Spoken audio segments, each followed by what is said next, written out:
आइए आज हम चतुर्भुज की रचना के अंतर्गत समांतर चतुर्भुज की रचना कैसे करें उसके बारे में जानते हैं। हम जानते हैं कि चतुर्भुज की रचना के लिए कम से कम 5 अवयव की माप ज्ञात होना आवश्यक है। चतुर्भुज की रचना तभी की जा सकती है जब वो निम्न शर्तों को संतुष्ट करे। चतुर्भुज की किन्हीं 3 भुजाओं का योग चौथी भुजा से अधिक हो और चतुर्भुज के चारों कोणों का योग 360 अंश हो। आइए एक प्रश्न लेते हैं। समांतर चतुर्भुज पी क्यू आर एस की रचना कीजिए जिसमें पी क्यू बराबर 5.4 सेंटीमीटर, क्यू आर बराबर 3.8 सेंटीमीटर और कोण पी बराबर 70 अंश हो। तो सर्वप्रथम हमें एक कच्चा रेखा चित्र बनाना पड़ेगा पी क्यू आर एस, जिसमें यहाँ पर दिए गए माप को इसमें रखते हैं। पी क्यू बराबर 5.4 सेंटीमीटर, क्यू आर बराबर 3.8 सेंटीमीटर और कोण पी का मान 70 अंश रखते हैं। तो इस तरह से इस मान को रख देते हैं और यहाँ पर देखते हैं क्योंकि ये समांतर चतुर्भुज है और समांतर चतुर्भुज की सम्मुख भुजा बराबर व समांतर होती है, तो यहाँ पर एस आर की लंबाई भी 5.4 सेंटीमीटर होगी और पी एस की लंबाई 3.8 सेंटीमीटर होगी। तो इस तरह से हम देखते हैं कि हमको 4 भुजा और एक कोण मिल गया। इस तरह से 5 अवयव हमको प्राप्त हो गया। तो इस 5 अवयव के आधार पर हम अब समांतर चतुर्भुज की रचना आसानी से कर सकते हैं। तो सर्वप्रथम हमें पी क्यू बराबर 5.4 सेंटीमीटर का एक रेखाखंड स्केल की सहायता से खींचनी होगी। देखिए यहाँ पर पी क्यू बराबर 5.4 सेंटीमीटर का एक रेखाखंड। उसके बाद कोण पी पर 70 अंश का कोण बना हुआ है कच्चा रेखा चित्र में, तो कोण पी पर चांदे की सहायता से 70 अंश का कोण बनाते हुए किरण पी एक्स खींचेंगे इस तरह से।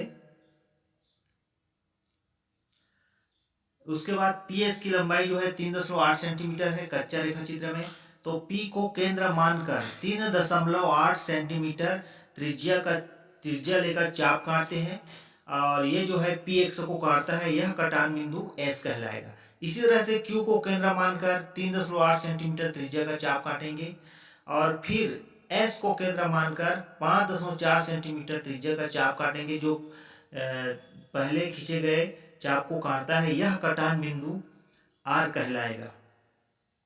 तो इस तरह से हम एस और आर को स्केल की सहायता से मिला देते हैं और क्यू और आर को भी हम स्केल की सहायता से मिला देते हैं। तो इस प्रकार हमें अभिष्ट समांतर चतुर्भुज पी क्यू आर एस प्राप्त हो गया। रचना के चरण इस प्रकार से हैं। देखिए यहाँ पर रचना के चरण। आकृति बनाने के बाद समांतर चतुर्भुज रचना के बाद आपको रचना के चरण इस तरह से अंतिम में लिखना है।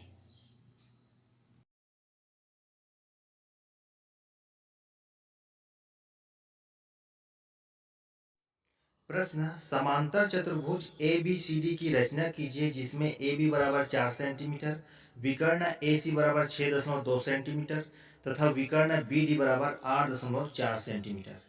तो यहाँ पर हम एक कच्चा रेखा चित्र बना लेते हैं ए बी सी डी, और ए सी विकर्ण और बी डी के विकर्ण के मान को हम दर्शा देते हैं।